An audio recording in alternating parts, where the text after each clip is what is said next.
Ladies and gentlemen, children of all ages, Law Murray on your TL, and I'm going to tell you now. This is the 2024 NBA Epitome Game Series, where I pick out one game from each team from the last regular season.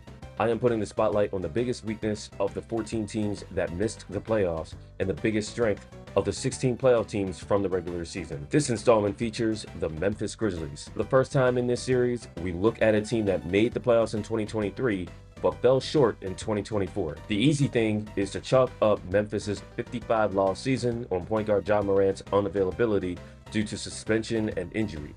But that sells short how the Memphis Grizzlies look like the Vancouver Grizzlies on offense all year. The epitome game for the Grizzlies came at Houston in late November. The Grizzlies didn't have Morant or Marcus Smart, but they did have Jaren Jackson Jr. and Desmond Bane. When it came to putting the ball in the basket, they looked like an expansion team.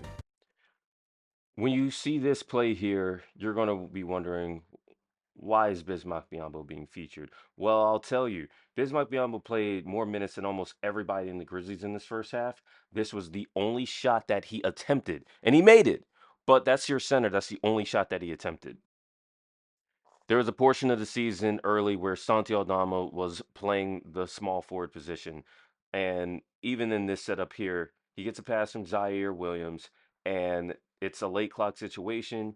Aldama's in the post against Tari Eason. He gets 2 feet in the paint, but it's a hook shot, and it's really a long shot.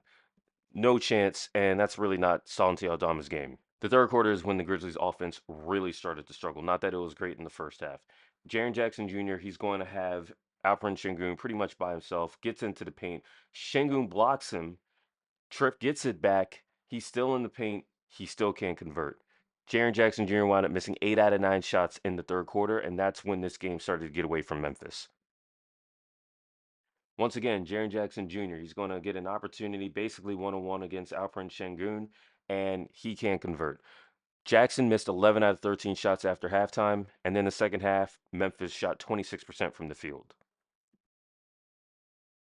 33 players appeared in uniform for Memphis last season. That doesn't include former starting center Steven Adams, who was injured and then traded for Victor Oladipo's contract. The Grizzlies had the worst offense in the NBA. It was so bad that the best defense in the NBA on a nightly basis last season was basically whoever was playing against the Memphis offense, as no team struggled to put the ball in the basket more than the Grizzlies. So it makes a lot of sense that with the 9th pick in the draft, the Grizzlies selected the largest human possible in center Zach Edey. There are no new veterans, but Morant, Smart, and Bane combined to play in only 71 games last season.